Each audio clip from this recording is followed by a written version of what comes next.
कराची में अगर एक दिन 40 मिलीमीटर से ज़्यादा की बारिश होती है तो अरबों रुपए का यहाँ पर माशी नुकसान होता है, चूँकि इससे ज़्यादा बारिश को बर्दाश्त करना और मैनेज करना कराची के सिविल सिस्टम के बस में ही नहीं है। और अब हम ये देख रहे हैं कि डीप डिप्रेशन नामी एक सिस्टम जो कि बहुत तेज़ी से पाकिस्तान की जानिब आ रहा है, अब ये पाकिस्तान आते आते कितना कमज़ोर या मजबूत हो सकता है, जो इस वक्त मध्य प्रदेश में ये एक बहुत बड़ा सवाल है जो सबके जहनों में मौजूद है। अब कल और परसों अगले 2 रोज़ तक ख़ास तौर पर कराची में कितनी बारिश होगी और फिर इसके आस पास के जो इलाके हैं वो इन शदीद बारिशों से किस हद तक मुतासर होंगे, जो और अगर ये मुतासर ज़ाहिर है ये शहर होता है तो फिर बहुत हद तक इकनॉमिक एक्टिविटीज़ भी मुतासर हो जाती हैं। तो इस पर हम बात करें, सब वेदर एक्सपर्ट हैं हमारे साथ मौजूद हैं। अब जवाब साहब, ज़ाहिर है एक सिलसिला चल रहा है मानसून का, लेकिन ये डीप डिप्रेशन नामी जो सिस्टम इस वक्त भारत से पाकिस्तान की जानिब आ रहा है, ये कितना ख़तरनाक साबित हो सकता है सिंध के लिए। और फिर अगर हम स्पेसिफिकली अगर कराची की हम बात करें, चूँकि इकनॉमिक हब है, ये क्या भरपूर तरीके से हिट करेगा कराची को या थोड़ी हल्की बारिशें होंगी? नहीं, देखिए अबाब भाई, बेसिकली डीप डिप्रेशन जो है ना, ये लो प्रेशर सिस्टम जो बनते हैं अमूमन मानसून के सीजन में, उसकी इंटेंसिटी को जो डिफाइन किया जाता है वो उस तरीके से एक स्केल होता है जिसे डिफाइन किया जाता है। बेसिकली लो प्रेशर बनता है, उसके बाद एक स्ट्रॉन्ग लो प्रेशर बनता है, फिर डिप्रेशन बनता है, फिर एक डीप डिप्रेशन बनता है। इस वक्त ये पिछले 3 दिन पहले जो है खलीज बंगाल में ये एक हवा का कम दबाव बना था और फिर मानसून सीजन में ये फेवरेबल कंडीशंस होने की वजह से ताकतवर होता गया और इस वक्त ये सेंट्रल इंडिया के ऊपर एज अ डीप डिप्रेशन यानी कि हवा के शदीद कम दबाव की स्टेज के ऊपर मौजूद है। और आहिस्ता आहिस्ता जो है वो अगले 24 से 36 घंटों के दौरान जो है इसकी मूवमेंट वेस्ट साउथ वेस्ट यानी कि पाकिस्तान के सिंध के इलाकों की तरफ जो है वो नजर आ रही है। अब इसमें बारिशों के हवाले से अगर देखा जाए तो कुछ जो है इसमें क्योंकि ये एक एल नीनो ईयर है तो इसमें अमूमन इस तरीके के इतनी शिद्दत के जो सिस्टम है वो हमारे इलाके तक आते आते जो है वो काफ़ी हद तक कमज़ोर भी पड़ जाया करते हैं। अब तक जो प्रोजेक्शंस नज़र आ रही हैं वो यही नज़र आ रही हैं कि ये इंडियन राजस्थान या गुजरात रीजन तक आते आते जो है इसकी इंटेंसिटी में काफ़ी हद तक कमी हो चुकी होगी। ये as a strong low pressure जो है वो इन इलाकों के ऊपर तक आएगा, जिसके ज़ेरे असर जो है हम कल से जो है वो थर पारकर के इलाके, जुनूब मशरक़ी सिंध के जो इलाके हैं, थर पारकर, नगर पारकर और सिंध, राजस्थान और गुजरात बॉर्डर के आसपास के जो इलाके हैं, यहाँ पर हम देख रहे हैं कि कल दोपहर या शाम से जो है वो गरज चमक के बादल बनना शुरू होंगे और इन इलाकों में जो है वो अच्छी बारिशों का सिलसिला जो है वो शुरू हो सकता है। थोड़ी सी आंधी होगी, गरज चमक ज़्यादा हो सकती है क्योंकि वो खुले इलाके हैं और ग्राउंड कंडीशन इस वक्त काफ़ी ज़्यादा हीटेड है और इस तरीके के थंडरस्टॉर्म्स जो उन इलाकों में बनते हैं तो लाइटनिंग और आंधी का जो सिलसिला है वो ज़्यादा देखने में आता है। सही, तो अब जवाब साहब जी आप कंटिन्यू कीजिएगा, पॉइंट मुकम्मल कर लीजिएगा।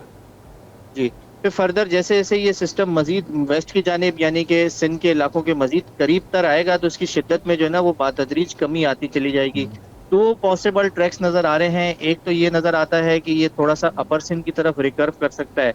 जिससे फिर सिंध के जो सेंट्रल सिंध के इलाके हैं और कोस्टल सिंध के जो इलाके हैं वहाँ पे बारिशों की जो इंटेंसिटी है वो खासी लिमिटेड हो जाएगी। दूसरा जो पॉसिबल ट्रैक है कि ये Indian Kutch region, Gujarat region की तरफ आता है तो फिर उसमें ये पॉसिबिलिटी है कि कराची समेत जो हमारे साहिली इलाके हैं, ठट्टा बदीन और कराची केटी बंदर के जो इलाके हैं, यहाँ पे थोड़ी सी जो है वो बारिशों की इंटेंसिटी जो है वो बढ़ती हुई नजर आएगी। ओवरऑल अगले 2 से 3 दिनों के दौरान सिंध में ये इस साल मानसून का पहला अच्छा स्पेल इंशाल्लाह नजर आ रहा है। सही, तो जवाब साहब, ये अपने पिछले 6 साल में देखा है कि जब भी कोई शदीद बारिश हुई है 1-2 बार कराची में तो कराची तो पूरा का पूरा डूब जाता है, चूँकि इंफ्रास्ट्रक्चर बहुत नाजुक है और इकनॉमिक हब भी है ये, लेकिन इसके बावजूद यहाँ सूरत हाल हम देखते हैं। तो ये ख़तरा इस वक्त, इसका मतलब वो पिछले 2-3 सालों वाला या पिछले 6 साल में जो शदीद बारिश हुई है उस नौइयत का इस बार नहीं है, कराची को रिलेटिवली सेफ़ रहेगा चूँकि पूरा जुलाई भी सेफ़ गुजर गया और अब अगस्त में भी कहीं कोई ऐसा ख़तरा दिखाई नहीं दे रहा है। नहीं, बिल्कुल ऐसा ही है जिस तरह आपने बताया। ये जो सिस्टम जो बेसिकली आ रहा है, अगर स्पेसिफिकली हम इसके कराची के हवाले से इसके असरात की अगर बात करें तो इंटेंसिटी जो है वो ज़्यादातर इलाकों में लाइट टू मॉडरेट बारिश की नज़र आ रही है। ये वाइड स्प्रेड स्पेल होगा और ज़्यादातर जो इसके इम्कानात हैं वो हफ्ता और इतवार वाले दिन।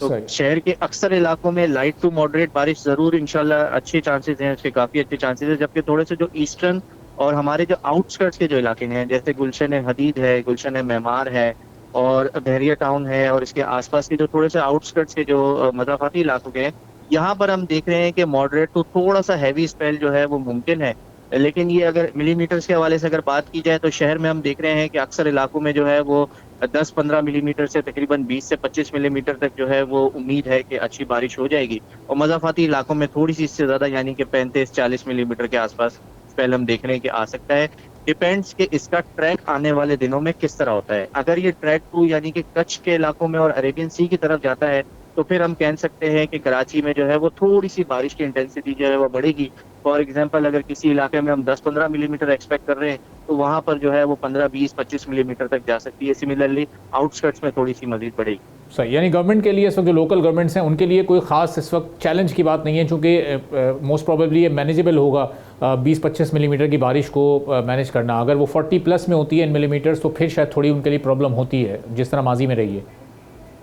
बिल्कुल ऐसा ही है। देखिए हमारे पास 25-30 मिलीमीटर भी होती है ना शहर कराची में, तो आपको पता है कि काफ़ी सारे चौक पॉइंट्स हैं जहाँ पर पानी खड़ा हो जाता है। स्पेशली शारा फैसल पे कई ऐसी जगह है कि 20-25 मिलीमीटर भी बारिश हो जाए। अभी रिसेंटली हमने पिछले हफ्ते देखा था जो रात के टाइम पे लगातार 2 दिन जो इशा के आसपास जो छोटे मोटे स्पेल आए थे तकरीबन 5-10 मिलीमीटर के 7 मिलीमीटर के, उसमें भी हमने देखा था कि जगह जगह जो है वो पानी नजर आया था। थोड़े से ट्रैफिक के बहाव में परेशानी थी, लेकिन फिर वक्त के साथ साथ जो ही चीजें क्लियर हो जाती हैं। तो बेहतर यही है कि जो लोकल गवर्नमेंट है, लोकल अथॉरिटीज हैं, वो अलर्ट रहें और इस हवाले से अपने पूरे इक़दामात जो है वो रखें। क्योंकि देखें हम जो एस्टिमेटेड